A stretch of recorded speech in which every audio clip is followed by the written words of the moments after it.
Hey guys, I have a question for you. What is your favorite band? Mine, I have a tie between two. Gorillaz and System of a Down. And that's why I'm wearing a Gorillaz shirt for this episode. Because bands! It's all about bands. Not going to have a whole discussion about these bands, though, during the video, because that's what the comment section is for. And with that, let's get into the review! Episode 16, Cutie Pie Rocks. Get ready, guys. We have a dated episode. The Mario Bros are getting ready and dressed up. And apparently, Luigi hates penguin suits. I don't see why we have to wear these dumb penguin suits. I hate to break the news to you, Luigi, but eventually you're gonna get a penguin suit on the Wii. It's revealed that they're going to a concert in the real world, and when Princess Toadstool comes out, she's dressed normally, while the guys look like they're dressed up to go to a symphony. I normally don't give the princess compliments, but she looks freaking cute in this outfit. What are they gonna go see today? An R&B musical act called Milli Vanilli. This episode was made before the incident, and if you guys don't know what happened, I'll tell you. The singers Rob and Fab were caught lip-syncing, and they didn't actually sing any of their songs, and they had their Grammys taken away as well. The two actual main studio singers, Brad Howell and John Davis, and the studio singers Charles Shaw, Jody Rocco, and Linda Rocco, with an unrelated touring band. Thanks, Wikipedia. Sorry if I got any of those names wrong, but I want to give credit where credit is due. Turns out, Cheatsy is spying on their plans and decided to tell King Dad. Back at Castle Koopa, Cutie Pie demands that she has her own private concert, and King Daddy promises Milli Vanilli. At the concert, the crowd is going nuts over this lip-syncing duo, and eventually King Daddy ends up capturing those two. Come to think of it, I never listened to Blame It on the Rain. I like it. Oh, yeah. Does this pick up? Nah, I don't like this as much as, Girl, You Know It's True. The fucking sun is blinding my eyes! I'm gonna blame it on the sun. At first, the princess thinks this is part of the show, but then they realize King Daddy was behind it. Unfortunately, my DVD box set cut out all the music. But whatever, at least I got to see the real version years later. At Castle Koopa, Cutie Pie demands her private concert, and the two refuse. Then Cutie Pie turns them both into accountants. No, we're nerds. We're dweebs. This is terrible. You turn us back to normal people right now.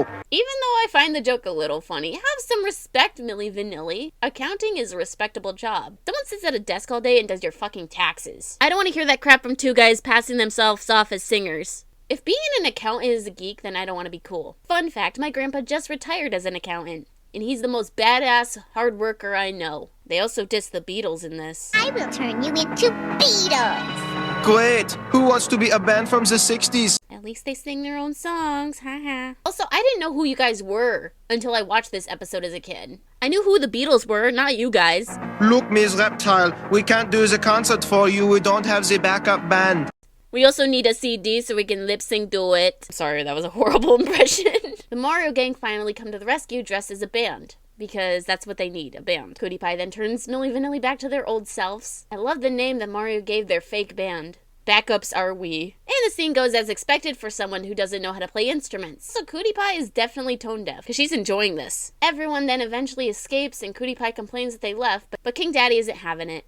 And he's not going to get them back because he claims that they sound terrible. Cutie Pie throws a tantrum again, and King Daddy threatens to throw her in the dungeon. Hey, that's where it comes back, with that one episode where I was like, hey, the dungeon. She then calms down, not wanting to go into the dungeon, and she says nothing can last forever. Most truest words I ever heard her say, by the way. The gang is back at the concert, and Rob and Fad dedicate the next song to Princess Toadstool. Girl, you know it's true!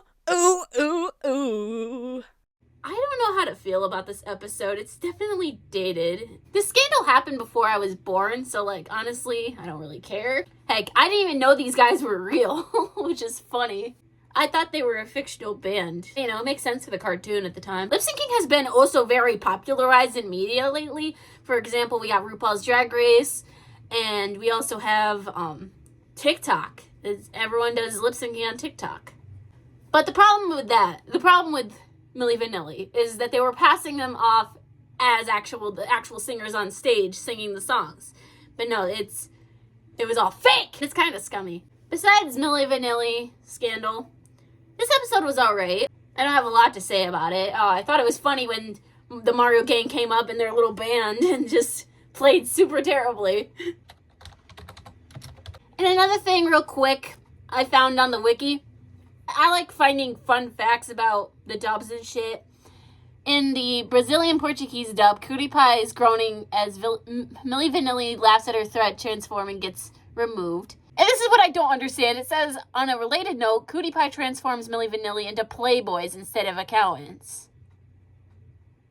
Okay. Why do you do these things? Why? But yeah, I think, Girl, You Know It's True is way better than, Blame It on the Rain. Alrighty, guys, and that's today's episode. Tune in for the next one.